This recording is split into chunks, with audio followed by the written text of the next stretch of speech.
Welcome to the Art of Authority podcast, bringing you interviews and episodes to help you radically optimize your authority and influence to become the go-to expert in your field. Here's your host, authority positioning coach, Mike Saunders.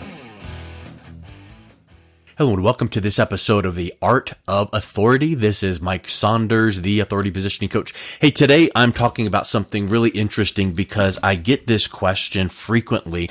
And sometimes when I find myself speaking to someone about my services, about authority positioning and how they can use it in their business development to be seen as that expert and influencer in their target audience, if I tend to leave it out or leave it to last, I almost can tell that they are kind of a little bit at arm's distance to what I'm saying. And here's what I've discovered why that is. Have you ever seen maybe a training program or a book, the 157 best ways to fill in the blank? And you literally go, ooh, that sounds interesting, but I don't have 157 ways to anything. I don't have time for that. But you show me the 3 top ways to whatever, I'll read that. I'll do that because we're so busy. Here's another question. Have you ever found yourself buying a training program on something, anything that was interesting to you, whether it's business or personal, and you bought it? And you started it and you didn't get past step 1 or 2. And why is that? You still think it's beneficial, but life takes over. And no matter how many testimonials you saw on that sales page about how it changed the lives of them personally and professionally, whatever that the program was, you still don't have the time to do it. And if it was something business related, maybe you have a little bit of an apprehension about, is it even something that I am doing the right way? So let's think about that for a second. Why would we see something and feel like there is a need in our business for this thing, whatever this product or service is, and we hesitate because we don't have time to do it? Well, in reality, I know it sounds cliche to say this, but we don't have time not to do it. Right? If it's something that can bring extra revenue or increase sales leads or conversions or closing new clients, or as they say, not closing clients, but opening a relationship with a new client. If that is such a need, we can't afford not to do this thing. So I think that's something that we have to keep in mind. But this is the lesson that I learned, and I really want to make sure that it's something that you might be able to implement in your business as well if it's applicable. Years ago when I started my agency, I was doing a lot of things where I would have a little mini module, almost like a little workshop or a master class, and I would sell that content to teach you how to whatever it was, build a WordPress page or do a marketing program or something like that. And I found that people would buy it, but then I would never hear back from them and they would never report back their results because of what we've been talking about. People are busy. And now today, because I focus on such larger projects, some of these projects with authority positioning where it's getting media attention or running a podcast or writing your own book or things like that, there may literally be 2, 3, 4 dozen steps. And a quarter of them, 25% of them, may be pretty labor intensive. Even if I showed you and taught you how to do it, you would logically follow the methodology and the thought process.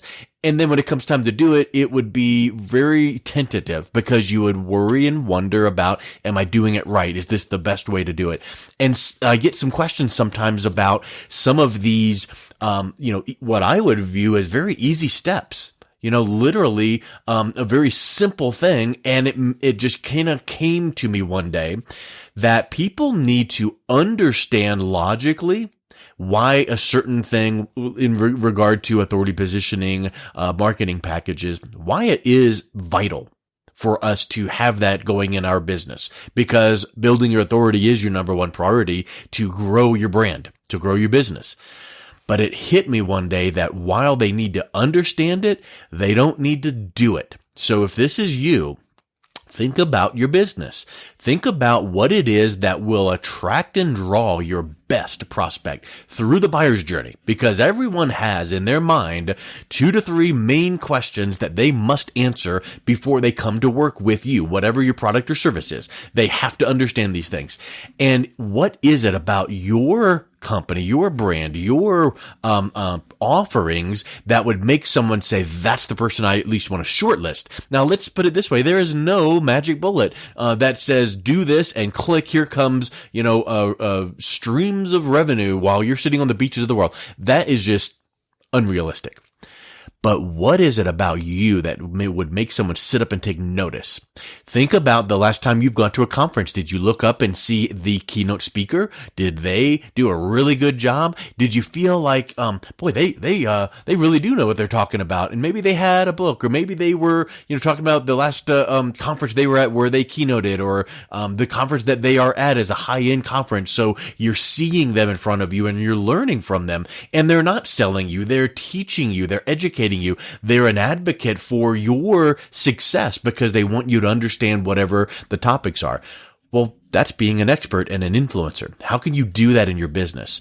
Well, I could teach you how to do it. I could put together a course and teach you every step of the way, but I won't do it. And here's why: it's doing a disservice to you. So what I did is I transformed my entire focus about 4 years ago to a DoneforYou package focus. My agency, myself, and my project managers will come alongside you, and I call it done for you, but there's an element of done with you because it's not work from your part, but you're never going to be surprised at the end and go, well, that's not what I wanted.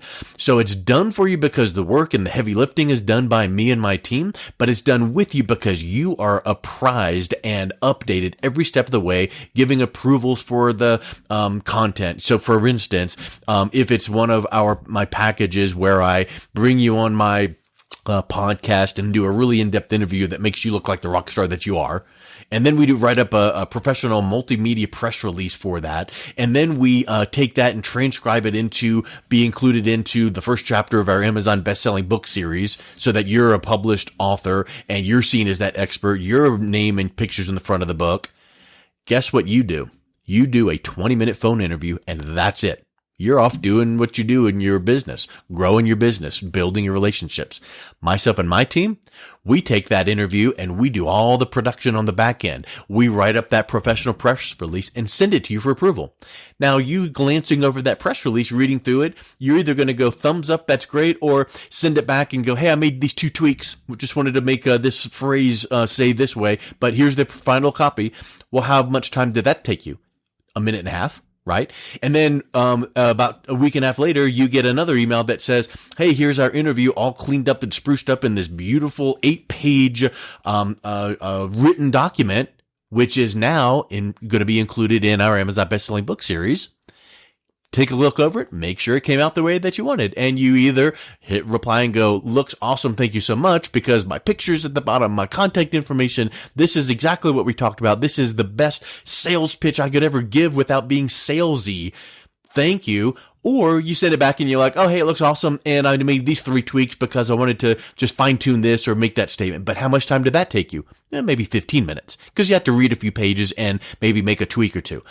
That's the done with you portion, but the done for you is all of the steps in between, is all of the engineering and the tactics and all of the transcribing and project managers and all of the moving pieces that it takes to bring this project to life for you, so that at the end of the day, you look like the rock star that you are. So, in conclusion, please know that when building your authority, it needs to be your number one priority. And when you're ready to uptake your brand and up level your brand and scale your business and literally level everything up in your business so that people see you as that trusted advisor, expert, and authority, reach out to me. Let's schedule up a discovery call. You can go to authoritypositioningcoach.com and click on schedule a call, and we'll just have a conversation. We'll look to see what might be a possibility for you in your business and see if there might be a fit, because done for you packages get done, and it creates that velocity and momentum that you need in your business.